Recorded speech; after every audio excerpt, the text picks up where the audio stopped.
नमस्कार दोस्तों, अविरल टाइम्स में आप सभी का स्वागत है। दोस्तों, देश में एक दशक के बाद होने वाली जनगणना का काम कोरोना काल की वजह से स्थगित हो गया था। अब केंद्र सरकार जनगणना कराने की कवायद में जुटी हुई है। इस बीच ईडी गठबंधन में शामिल कांग्रेस सहित अन्य विपक्षी पार्टियों ने जातीय जनगणना कराने की मांग पुरजोर ढंग से उठानी शुरू कर दी है।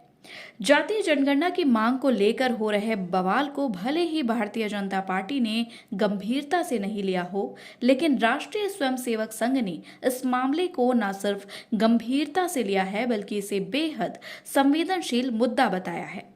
केरल में हुए आरएसएस के राष्ट्रीय सम्मेलन के दौरान जातीय जनगणना की मांग को लेकर भी गहन विचार विमर्श हुआ है। इसके बाद आरएसएस के प्रवक्ता ने जातीय जनगणना को लेकर आरएसएस का रुख साफ कर दिया है, जिसका मतलब यही है कि आरएसएस जातीय जनगणना कराने के पक्ष में है।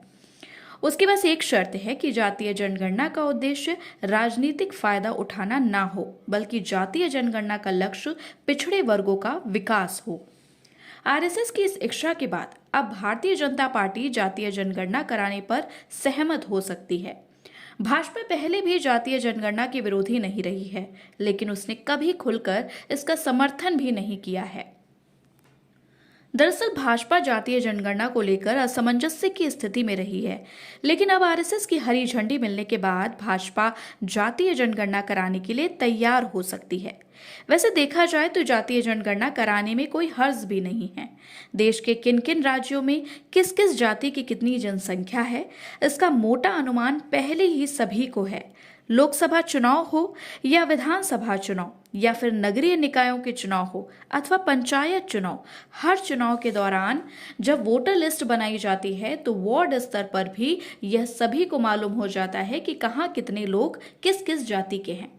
जातीय आधार पर ही राजनीतिक पार्टियां पार्षद से लेकर सांसद तक के लिए अपने प्रत्याशी का चयन करती है। अब यदि जातीय जनगणना हो जाएगी तो इसके अधिकृत आंकड़े सामने आ जाएंगे। गौरतलब है कि यूपीए सरकार के कार्यकाल के दौरान 2011 में जातीय जनगणना कराई गई थी, लेकिन उसके आंकड़े सार्वजनिक नहीं किए गए थे। उस समय के तत्कालीन गृह मंत्री पी चिदंबरम ने तो इसे लेकर यह बयान दिया था कि जातीय जनगणना के आंकड़ों को रद्दी की टोकरी में फेंक देना चाहिए। अब वही कांग्रेस पार्टी जातीय जनगणना की मांग पुरजोर ढंग से उठा रही है।